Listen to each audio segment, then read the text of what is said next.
ตอนนี้ก็เป็นช่วงเวลาปั่นปลา หลังจากเอาปลาขึ้นมาแล้วทุกคนปั่นปลากันในบัดนี้เลยแต่ละหลังเฮือนจะมาเบิ่งสิได้จะพูดอันนี้คือกระตาที่เตรียมมาเอาปลาเด้อกระตาไผ่กระตามันพากันหุ่มปลาทุกคนเด้เจ็บจะได้ปากแค่นี่ชื่อมันคือปากโคตรได้ปลาปักมือเลยจุ่มน้ำปลาจากบ่อทุกคนนอนแล้วทุกคนนอนบ้านเช้าอ่อนแล้วประมาณ7 โมงเนาะ7 โมงครึ่งประมาณ7 โมงปลาย7 โมงปลายนะทุกคนพอเดือนข้าวกับประมาณ8 โมง9 โมง13 นาทีก็นอนออกเมื่อบ้านเหมือนค่ะเขาบาสมังอีกยังบ่ทันมาทุกคนหน่อยขี่รถมาก่อน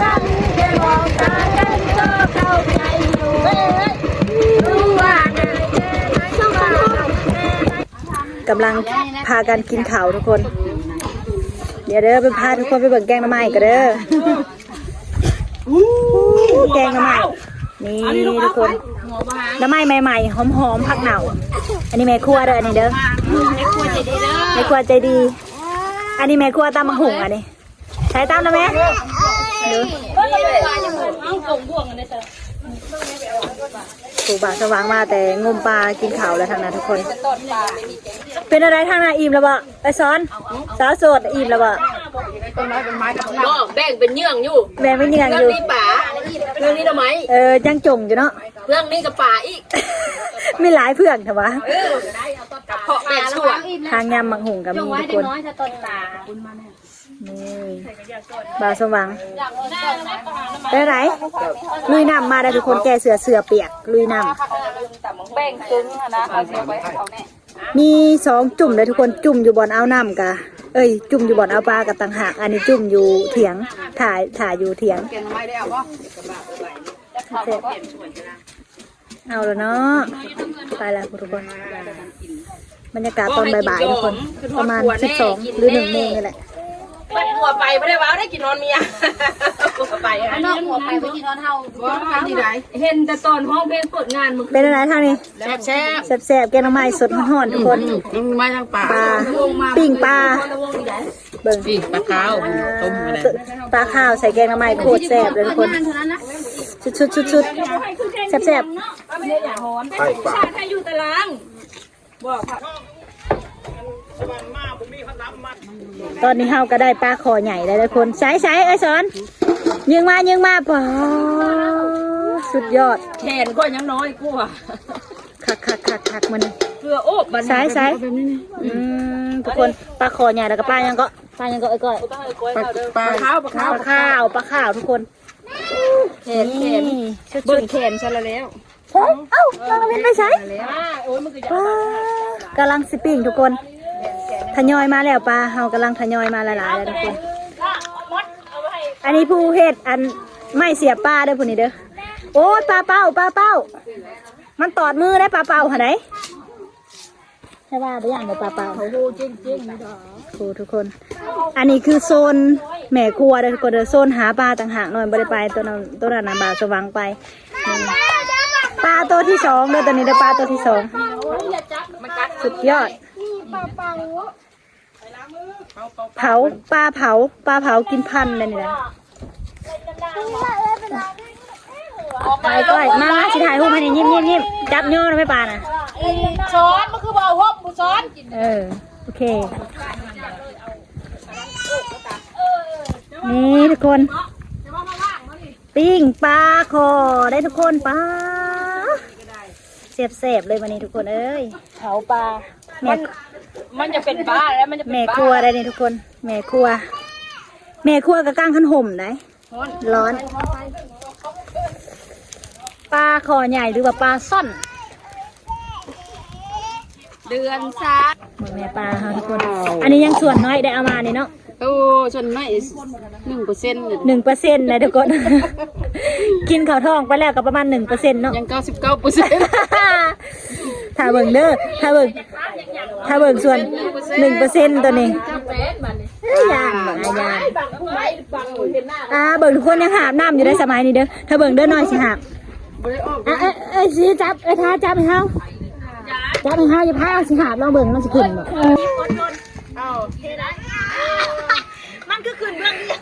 โยนทั้งที่เลย การอาบน้ำสมัยเก่า หาบน้ำทุกคนแต่ว่าหาบ่ขึ้นหาบ่ไอ้หาบ่ อาบน้ำบ่ขึ้น หาบ่ได้ทุกคนนัก นักโพด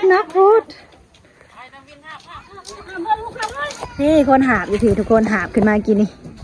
เอื้อยซาอ่อนได้นี่ได้เอื้อยซาคูอ่อนนะคะอันนี้สาขาตาม จะหันบอกลูกปั๊บแล้วเนาะ อันนี้สาขาตามอย่างเดียวแต่นี่ตามแล้วตามอีกตามเรื่อยๆได้ทาง ตาม นี้ เรื่อยๆนะจัดแบบบ่มีวันหยุดวันหย่อนอุ้ยจะไปว่าจะเสียป่าจะได้ไป ก้อยปลาทุกคน ก้อยปลายังก็ ไว้ป่าไปอย่างก็ลืม ปลาเคิง ขา ก้อยปลาข้าวทุกคนโมเมนปลาเคิงนะนี่สาขาอันน่ะสาขาเด็ดพักอันนี้สาขาเด็ดพักเด้อส่วนสาขากินอยู่ทางนี้ทุกคน สาขากินเด้อทางนี้เด้อกินบ่หยุดอันนี้กะกินบ่ยาบ่เศร้ามาทุกคน ตอนนี้กะปลาเฮากะเป็นสีดำๆแล้วไก่สีสุกแล้วทุกคนเบิ่งเด็กๆกะ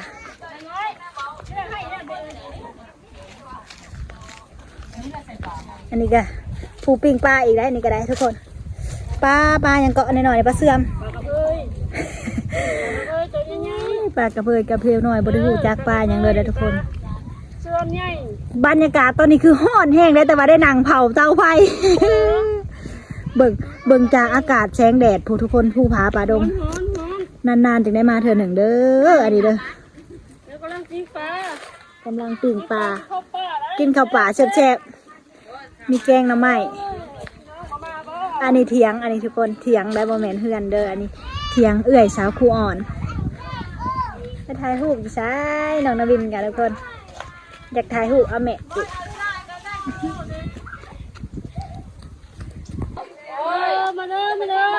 ป้าทุกคนกินพันปลาได้มานี่ได้ทุกคนเลยอันนี้กะสาวสีเอื้อยของสาวครูอ่อนอีกแล้วอันนี้กะทุกคนเอื้อยสาวครูอ่อนหลายคนอยู่ไหนโอ้ถ่ายเอาสาวไปนี่เบิ่งทุกคนแดดคว่ำมาจ้าชุดน้อยหมักบรรยากาศแบบนี้ได้แต่ว่าบ่คอยสิได้มาทุกคนโดนๆจึงได้มาเธอหนึ่งบรรยากาศเผาปิ้งปลานาเหลื่อมมาทุกคนหมากม่วงกระสอน้อยใช้น้ำตาลหวานอยู่บ่ใช้หมากม่วงใส่ได้แบ่งสุดเลยนี่ทุกคนหมากม่วงกระสอจัดไปนางจัดไปกินแบบแซ่บๆเด้อแบบบ่าวเท้าเด้อคุยเลิศโอ้ยแซ่บวันนี้เต้น แซ่บหลายพี่น้องว่าสิคุยเลยเป็นตาสมแท้โอ้ยน้ำลายแตกมือกล้องกับน้ำลายแตกแล้วทุกคนแซ่บขนาดเลยแซ่บอร่อยนัวหวานบ่เอาจัดไปนี่แซ่บนี่ทุกคนงวงกระสอบกันเลยนะ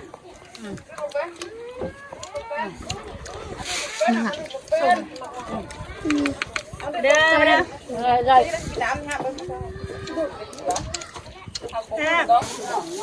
ขึ้นมาจากเบิ่งข้าเจ้าเอาปลาแล้วมาตำมังหุงต่อเลยเพื่อนตำมังหุง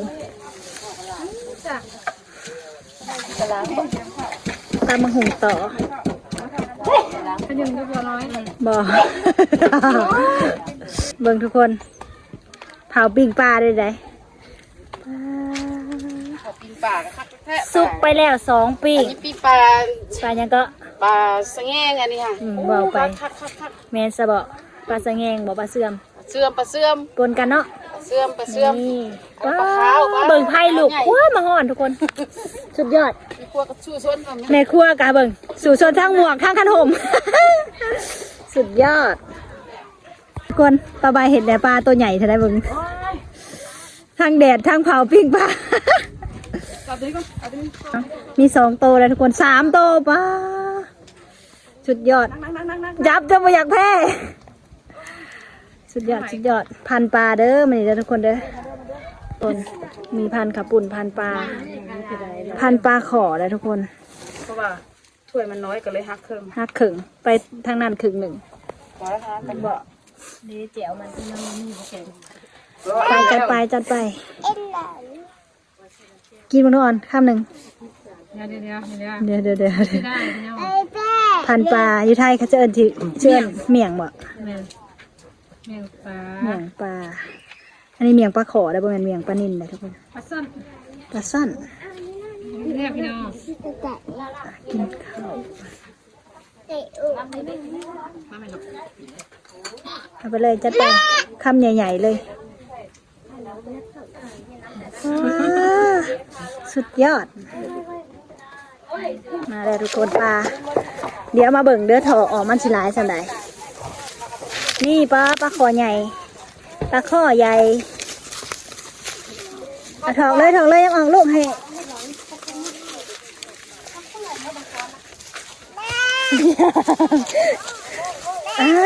เด้นี่ปลาอะไรบ่เบิ่งทุกคนมีปลาอย่างแน่ทุกคนเบิ่งดู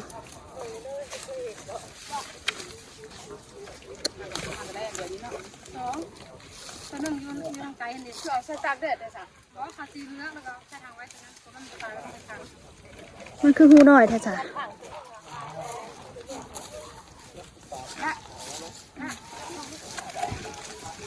ไปเต้นละดองมึงทุกคนปลาดุกได้ไหนลอยต้องแดงอย่าจ้าปลาดุกบานมือได้ยังอีกครั้งหนึ่งได้ทุกคนมาให้เบิ่งหมอปลาในลูกหลายแท่นี่ออนหลาย3 ปีนั่นนะออนหลาย3 ปีนั่นอยู่บ่3 ปีนั่นได้บอกหลายๆเลยทุกคนปีนี้ล่ะ เก็บปลาขาวไม่ใช่ ปลากดหลายได้ปีนั้นนะเลย มันเอาลุ่มกันตัวมันตายเก็บลงเลยเก็บตัวนี้แน่อย่าตัวนั้นแม่อุ้ยเก็บทุกคนเลือกโตบตายแล้วใส่แหนงโตตายแล้วใส่ถังน้ำแข็งไหวทุกคนหลายแท้หลายว่าพี่น้อง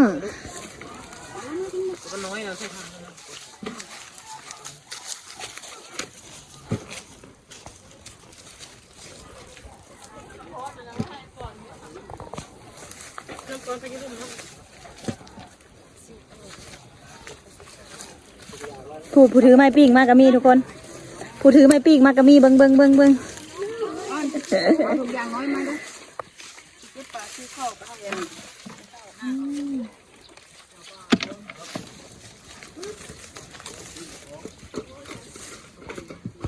หามเจ็บบ่หามไอ้ก้อนเดี๋ยวใช้ปลาคอน่ะป้ามากินสัมถ่ายหมูนะฮะก็ขึ้นมาจากเอาปลาทุกคนแซ่บไปได้นะเคยเยี่ยมอ่ะเยี่ยมเลยเยี่ยมไหวเสด็จมาหาบนไม้บ่ได้แล้วมาสิใส่ถุงมือกินเฮือนมากระถางปลาถังที่2ไปเดี๋ยวไปเบิ่งทุกคน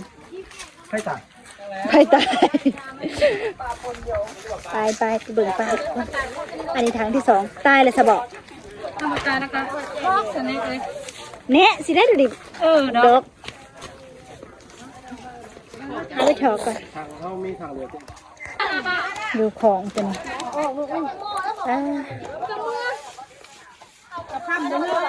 อันนี้ทั้งที่2แล้วทุกคนทั้งที่2ไปเมื่อเจาะตีนมาดิ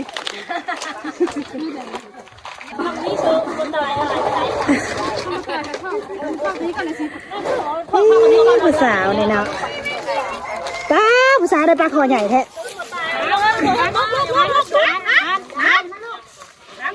เบิ่งซื้อของไอวอนอ่ะ ผู้สาวถือมาสื่อๆอ่ะของไอวอนว่ะ ได้สับปะคอฮะตัวมันก็ตายฮะอ้อน ในตีนจะหาเดี๋ยวทุกคนทางที่สองอู้ยสะออนดิทุกคนเอ้ยปลาทางที่สองตัวนี้ทุกคน เจ้าถูกเลือกไว้ว่าเนี่ยตัวมันก็ตายเราใช่จะด่าทางมันก็ทางมันก็ เอาแม่พ่อฮะ แต่พวกงูเขาก็มีทางเดียวนี้ค่ะ เลือกเอาตัวบ่ตายไปขัง วัดไปที่นี่ก็มันก็ตายก็ลงใส่ทางไว้ก่อน อ่อนยังมาอ่อนนี่พากันหุ่มปลาทุกคนเด้ น้อยเตะ เก็บได้บักแค่นี่ชื่อมันคือปรากฏได้ ปลานั้นปลาจะเช็ดจะได้ ปลาปักมือเลย แค่จุ่มน้ำ ปลานั้นยังบอก ไปยังบ่อ ทุกคนพากันหุ่มเก็บปลาป้าแมงอย่างนี้ทุกคนคนหลายสำเอาบุญ ลาดเพอก็อดลงน้ำบ่ได้เนาะลงเพิงหนึ่ง สิเลอร้านเพอนะร้านเพอกับเพอ บ่ดอก สิเลอร้านอันนี้ว่าร้านเพอนะ ปิ้งอัน6ตัว เนาะ ลงไป3ตัว ทุกคนเบิ่งทุกคนเบิ่งปลาเต็มตบแตบอันนี้เป็นบอลที่สองที่เขาที่เพิ่นเอาเลยทุกคนบอลที่หนึ่งขึ้นไปได้2กระถางอันนี้บอลที่สองเลยทุกคนให้เบิ่งเด้อบอลที่สองที่เขาสิได้จากกระถาง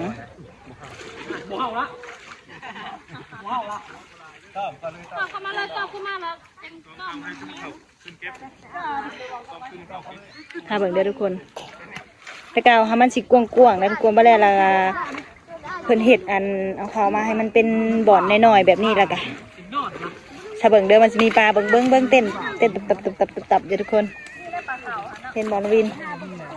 ปลาสว่างก็ลงหมุดน้ำเต็มอยู่ได้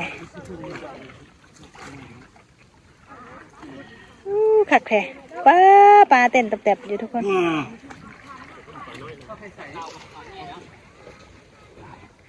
เอามาลุ้นกันว่ามันสิได้หลายปานใดเนาะทุกคนเนาะปลาเบิ่งทุกคนปลานะโอ้โหเต้นออกก็มี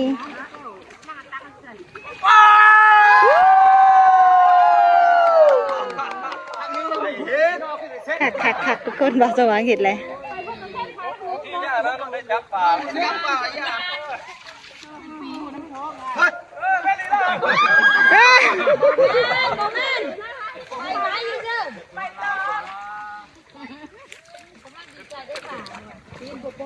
เบิ่งทุกคนอยู่แหนะขักเบิ่งฉันสิเก็บบ้านตุ่มขักเด้ทุกคนเอ้ยมาสว่างกระยานปีงได้เพราะว่ามันมีปีกนะทุกคน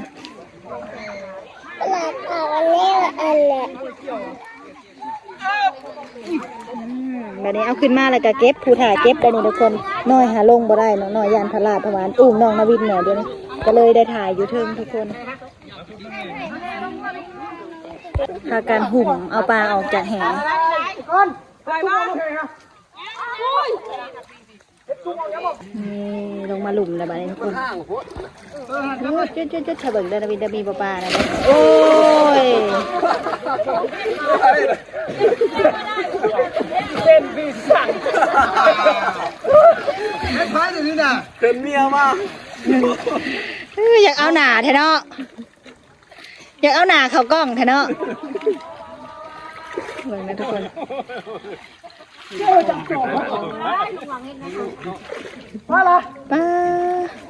ปลาตองบ่อนั่นนะได้เอากล้องนะบอกว่านะไปให้เราอ่ะอันนี้ลูกเอาห้องแพงกว่ามันห้างวะลุงหวังตักแพงกว่าละ ตักเอาปลาพี่จะแคบพี่ปลา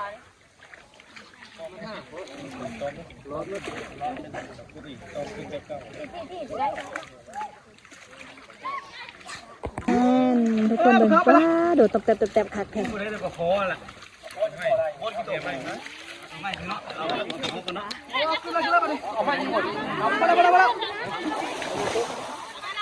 อดปีนหุ่มตัวฮะหูตัวหูอันนี้ก็เป็นช่วงเวลาปันปลา หลังจากเอาปลาขึ้นมาแล้วทุกคนปันปลากันในบัดนี้แหละแต่ละหลังเฮือนจะมาเบิ่งสิได้จะพูดอันนี้คือกระตาที่เตรียมมาเอาปลาเด้อกระตาไผกระตามัน เห็นบ่นาวินเห็นบ่กระตาไผกระตามันนี่เอามาถออีกแล้วเอามาถออีกแล้วทุกคนนี่นาวินยังออกมาพี่ลูกเอาลงเองก็บ่ได้เบิ่งเนี่ยผมเอาลงเองก็บ่ได้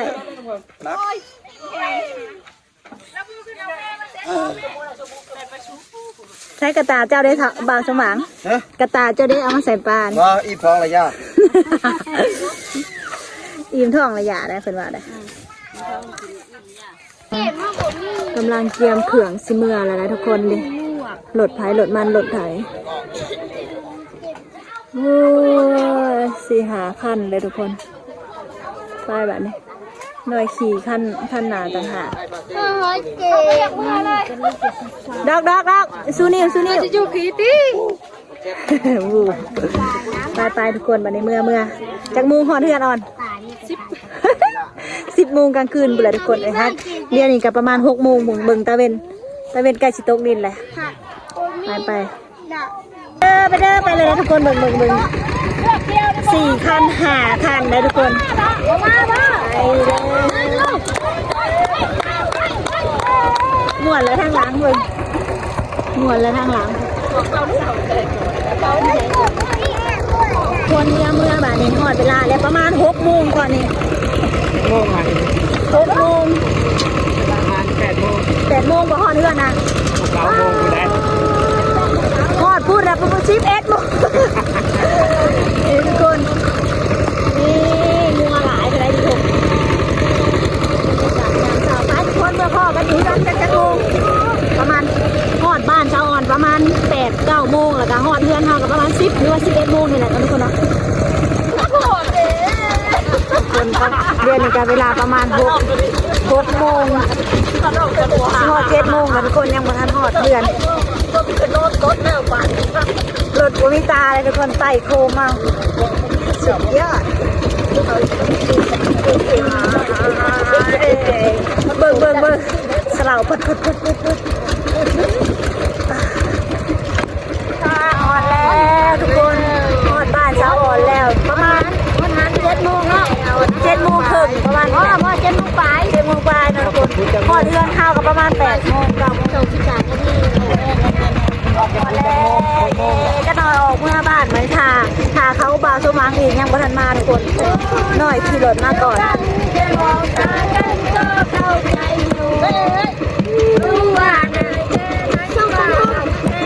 หอดเฮือนแล้วทุกคนดิอันนี้คือเฮือนสาวผู้อ่อนคนบ้านเดียวกันแค่มองตากันก็เข้าใจเพื่อคนเพื่อนเอาวัดปากอะไร กำลังเตรียมโตสิออกเมื่ออะไรเมื่อเฮือนใส่บัวทองสิขินก็สินางกระบะบอกนางกระบะว่าทางนากะไปเลยทุกคน เพื่อนถึงชาน เมื่อบายกล้องบายบายกล้องเด้อทุกคนอันนั้นก็คือแม่สะอ่อนได้ทุกคนแบบนางจอกนะคะไปบัดนี้ก็โฮมน้องระบินนางหลดประมาณ8 โมง 9 โมงกูแหละทุกคนหอดเฮือนจะ